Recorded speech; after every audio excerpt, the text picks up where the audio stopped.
अस्सलाम वालेकुम, सरदार काशिफ सरफराज हेयर। उम्मीद करता हूँ आप सब खैरियत से होंगे। आज का जो हमारा टॉपिक है वो general exceptions and right of private defence है। The Pakistan penal code section 176 to 106। इसमें MCQs 30 MCQs मैंने सेपरेट किए हैं। सबसे पहले इससे पहले ये समझ लें कि जनरल एक्सेप्शंस क्या है और राइट ऑफ प्राइवेट डिफेंस क्या है। जनरल एक्सेप्शन ये होता है ऐसा एक्ट जिसको लॉ ऑफेंस नहीं समझता, ऐसा एक्ट जिसमें लॉ प्रोटेक्शन देता है। ऐसा एक्ट अगर कोई बंदा अच्छी नीयत के साथ करता है उसको ऑफेंस नहीं समझा जाएगा और उसको उसकी सज़ा नहीं मिलेगी। चाहे वो इन फ्यूचर कोई ऑफेंस बन जाए लेकिन उसको सज़ा नहीं मिलेगी क्योंकि उसने अच्छी नीयत से वो काम किया है और उसको जनरल एक्सेप्शन में वो केस फॉल करता है। Right of private defence right of private defence वो डिफेंस होता है जब एक बंदा ऐसी पोजीशन में हो कि उसकी जान को, उसके माल को, उसके घर वालों को ग्रीवियस हर्ट होने का ख़दशा हो, कत्ल होने का ख़दशा हो, या ऐसी कोई पोजीशन हो जिसमें उसकी जान सेफ़ नहीं है, तो वो इन रिटेलिएशन कुछ एक्ट करता है जिसमें जो ऑफेंडर है या जो कल्प्रिट है उसको कोई ऐसी तकलीफ़ पहुंचती है, लाइक उसकी डेथ कॉज हो जाती है या उसे कोई मेजर इंजरी आ जाती है, तो उसको राइट ऑफ प्राइवेट डिफेंस के तहत एक्सेप्शन हासिल है। उसे सज़ा नहीं मिलेगी और ना ही उसे कोई जुर्म सफ़र किया जाएगा। आज विदाउट वेस्टिंग ऑफ टाइम हम पहले क्वेश्चन से शुरू करते हैं। 30 क्वेश्चन मैंने सेपरेट किए हैं, वेरी वेरी इंपॉर्टेंट हैं। ये सिविल जजेस के लिए, एडिशनल सेशन जजेस के लिए, SDO पीरा फोर्स के लिए, प्रोसिक्यूटर के लिए और दीगर लीगल एग्जाम्स के लिए वेरी इंपॉर्टेंट MCQs हैं। क्वेश्चन नंबर 1 है, nothing is an offence which is done by a person who is bound by law to do it or who believes in good faith that he is bound by law do it। Answer है mistake of fact. अगर एक बंदा समझता है कि मुझे exception है या मैं बाउंड बाय लॉ हूँ या वो बिलीव करता है कि इसे लॉ की तरफ से बाउंड किया गया कि वो ये एक्ट करे, अगर वो एक्ट करता है तो वो कोई ऑफेंस नहीं है। Which of the following act is not an offence? Act of a जज व्हेन एक्टिंग जुडिशरी। जब एक जज बतौर जुडिशल ऑफिसर काम कर रहा है तो उसने कोई एक्ट किया है तो वो कोई ऑफेंस नहीं है। नेक्स्ट क्वेश्चन है, an act done in pursuance of a judgment और order of a court is never an offence. अगर एक जज कहता है इसे सज़ाए मौत दे दें और जो प्रिजन डिपार्टमेंट वाले हैं वो इसे सज़ाए मौत दे देते हैं तो वो कोई ऑफेंस नहीं है, क्योंकि वो जो एक्ट है या जो काम है जज ने अपनी जजमेंट के ज़रिए दिया है, वो कोई ऑफेंस नहीं है। नेक्स्ट क्वेश्चन है, nothing is an offence which is done by any person who is justified by law और who believes in good faith due to mistake of fact. इसका आंसर मिस्टेक ऑफ फैक्ट है। बात यह है कि जो बंदा समझता है कि मैं जस्टिफाइड बाई लॉ हूँ या मुझे लॉ इस बात की इजाज़त देता है कि मैं ये एक्ट करूँ, तो वो जो एक्ट है उसका मिस्टेक ऑफ फैक्ट होने की वजह से वो उसका ऑफेंस नहीं है। नेक्स्ट क्वेश्चन है, an act done by accident without criminal intention in the course of A lawful act with proper care is not an offence. अगर एक बंदा विद केयर एंड कॉशन कोई काम कर रहा है और लीगल काम है और उसकी बुरी नीयत नहीं है तो वो कोई ऑफेंस नहीं है अगर उसके कॉन्सिक्वेंसेस में कोई जुर्म सरजद हो जाता है। नेक्स्ट क्वेश्चन है, नथिंग इज़ एन ऑफेंस, वो ऑफेंस नहीं होगा if done without criminal intention, बुरी नीयत से, इन गुड फेथ, अच्छी नीयत के साथ और अच्छी बिलीव के साथ, फॉर प्रिवेंटिंग अदर हार्म, किसी दूसरे बड़े नुकसान से बचने के लिए अगर कोई काम करता है तो वो ऑफेंस नहीं है। 7 है, nothing is an offence which is done by a child under the age of 10 year. जो 10 साल से छोटा बच्चा है कोई ऑफेंस करता है तो वो ऑफेंस नहीं है। नेक्स्ट क्वेश्चन है, nothing is an offence which is done by a child above 10 years and under 14 years. अगर कोई ऑफेंस करता है तो वो ऑफेंस नहीं जब तक he has not attend sufficient maturity. जब तक वो अपनी मेच्योरिटी प्रॉपर अटेन नहीं कर लेता तब तक वो ऑफेंस नहीं होगा। क्वेश्चन नंबर 9 है, nothing is an offence which is done by a person of unsound mind. जो बंदा अनसाउंड माइंड अगर वो कुछ जुर्म कर लेता है तो वो ऑफेंस नहीं है, क्योंकि वो अनसाउंड माइंड होने की वजह से इस बात को समझ नहीं पाता। नेक्स्ट क्वेश्चन है, an act done by a person incapable of judgement due to intoxication is not an offence. एक बंदा जिसे नशा दिया गया है और वो इस बात को समझने के काबिल नहीं है कि जो वो एक्ट कर रहा है कि जुर्म है, तो जो intoxication was caused against his will, उसकी मर्ज़ी के बगैर उसे नशा दिया गया है, तो वो जो कोई काम करता है तो वो जुर्म नहीं है, क्योंकि वो इस काबिल नहीं है कि अंडरस्टैंड करे कि वो क्या काम कर रहा है, क्या एक्ट डन कर रहा है उस नशे की वजह से। नेक्स्ट क्वेश्चन है, when an offence requires special intent, a person who does the act in a state of intoxication is responsible as he had knowledge, कि उसे इस बात का नॉलेज है कि जो एक्ट कर रहा है वो ऑफेंस है, चाहे वो इंटॉक्सिकेशन के स्टेट पे है तो फिर भी वो ऑफेंस कंसीडर होगा। Consent of a person above 18 year of age makes an act not an offence if it is not intended और नॉन टू कॉज डेथ और ग्रीवियस हर्ट, जिसमें ये शामिल नहीं है कि ग्रीवियस हर्ट या डेथ कॉज की जाए। नेक्स्ट क्वेश्चन है, nothing is an offence which is not intended to cause death if it is done in good faith for beneficiaries benefit with consent,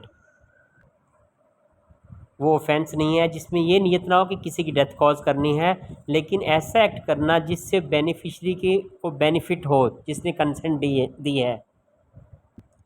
like जब डॉक्टर ऑपरेशन करता है वो पहले consent लेता है, तो वो जो कंसेंट है वो बेनिफिशरी के बेनिफिट के लिए होती है, इसलिए कोई वो ऑफेंस नहीं होता अगर डॉक्टर वो ऑपरेशन करता है। नेक्स्ट क्वेश्चन 14 है, act done in good faith for benefit of child under 12 years और insane person with guardians consent is not an offence, वो कोई ऑफेंस नहीं होगा एक्सेप्ट इंटेंशनली कॉजिंग डेथ, जिसमें सिर्फ कॉजिंग डेथ की बात हो, उससे हट के जो भी काम करता है वो ऑफेंस नहीं होता। जिसमें वो काम करने वाला गुड फेथ से हो और बेनिफिट के लिए, किसी के बेनिफिट के लिए काम कर रहा हो, जिसमें गार्डियन की कंसेंट हो और बच्चा 12 ईयर से कम हो, उसके बेनिफिट के लिए काम कर रहा हो, तो वो ऑफेंस नहीं है। Consent is invalid if given under misconception of fact, अगर उससे एग्जैक्ट बात का नहीं पता वो कंसेंट दे देता है तो वो इनवैलिड कंसेंट है। Exceptions under sections 87, 88, 89 do not apply to acts which are offence independently, ऐसा कोई काम करना जो इंडिपेंडेंट ऑफेंस है, उसमें जो अगर दी भी गई है कंसेंट या वो एक्सेप्शन में फॉल करेगा, वो इस एक्सेप्शन में फॉल नहीं करेगा, इस वजह से वो इंडिपेंडेंट ऑफेंस है।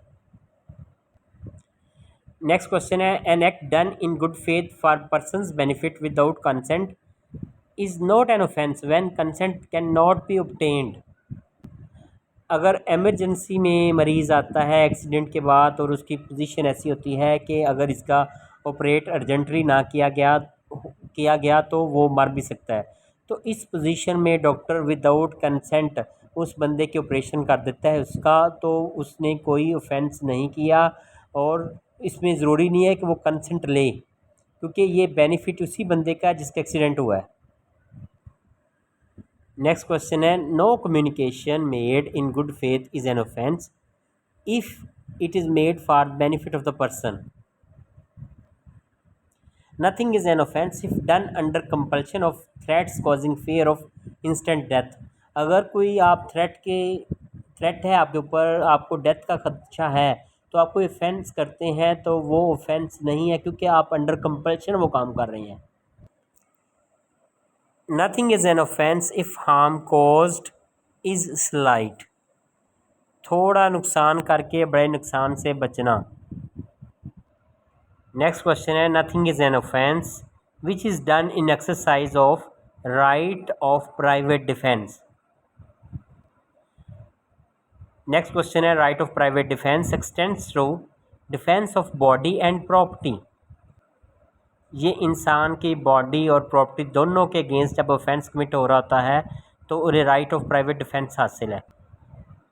नेक्स्ट क्वेश्चन इंपॉर्टेंट है, right of private defence applies against acts of unsound mind, intoxicated person, immature person, ये एक्सेप्शन आ गई है, there is no private defence against public servant acting in good faith. Next question है right of private defence of body extends to causing death in case of assault intending to commit rape. जो culprit है वो rape करना चाहता है तो इस सूरत में राइट ऑफ प्राइवेट डिफेंस के तौर पे उस बंदे की डेथ कॉज की जा सकती है कल्प्रिट की, क्योंकि कल्प्रिट जो है वो आप क्रिमिनल वो रेप कमिट करने जा रहा है, तो ऐसी पोजीशन में राइट ऑफ प्राइवेट डिफेंस के तौर पे आप उसकी डेथ कॉज कर सकते हैं। नेक्स्ट क्वेश्चन है if the offence is not of descriptions in section 100 the right of private defence extends to causing any harm other than death. सिर्फ हार्म पहुंचाया जा सकता है, डेथ कॉज नहीं की जा सकती इसीलेंट की कल्प्रिट की। The right of private defence of body commences as soon as reasonable apprehension arises. जब तक वो एप्रीहेंशन है, शक शुबा है, तब तक वो राइट ऑफ प्राइवेट डिफेंस होता है। नेक्स्ट क्वेश्चन है the right of private defence of property extends to causing death in case of robbery. Robbery वाले केस में उस बंदे की डेथ कॉज की जा सकती है जो मुलजम है। Right of private defence of property against simple theft, mischief और criminal trespass extends to causing any harm other than death. अगर वो सिंपल चोरी कर रहा है या मिसचीफ या क्रिमिनल ट्रेसपास कर रहा है जिसमें आपकी बॉडी को, आपके प्रॉपर्टी को ज़्यादा नुकसान नहीं है, तो इस पोजीशन में आप उसे हार्म कॉज कर सकते हैं, डेथ उसकी कॉज नहीं कर सकते, सिर्फ अपने आप को सेव करने के लिए और अपनी प्रॉपर्टी को सेव करने के लिए। The right of private defence of property against theft continues until the property is recovered. जब तक वो प्रॉपर्टी वापस नहीं मिल जाती तब तक राइट ऑफ प्राइवेट डिफेंस जो है वो कंटिन्यू रहेगा। नेक्स्ट और लास्ट क्वेश्चन है right of private defence against deadly assault extends to running risk of harm to innocent persons. जब तक मासूम लोगों की जान को ख़तरा रहेगा तब तक आपके पास राइट ऑफ प्राइवेट डिफेंस है। और ये हमारा लास्ट क्वेश्चन था। आप सबसे ये रिक्वेस्ट है काइंडली मेरे चैनल को सब्सक्राइब कर दें, बेल आइकन को प्रेस कर दें ताकि नेक्स्ट जो भी वीडियो आपको मिल सके। और दूसरी बात ये है जिस टॉपिक के ऊपर आपको वीडियो रिक्वायर्ड है आप बताएं, कमेंट करें, वीडियो में बना दूंगा इंशाल्लाह। और इंशाल्लाह मैं पीपीसी की सेकंड और थर्ड वीडियो एक दिन के अंदर बना दूंगा और सीआरपीसी के एमसीक्यूज़ की भी वीडियो बना दूंगा ताकि एसडीओ जो पीरा फोर्स है उनका एग्ज़ाम आने वाला है, एटलीस्ट उनकी तैयारी हो सके। बाकी आप सबका बहुत शुक्रिया, आपने लाइक किया है, शेयर किया है और आपने कमेंट किया है। और दूसरी बात आपने मेरे चैनल को सब्सक्राइब किया है, बहुत शुक्रिया। अल्लाह हाफिज़।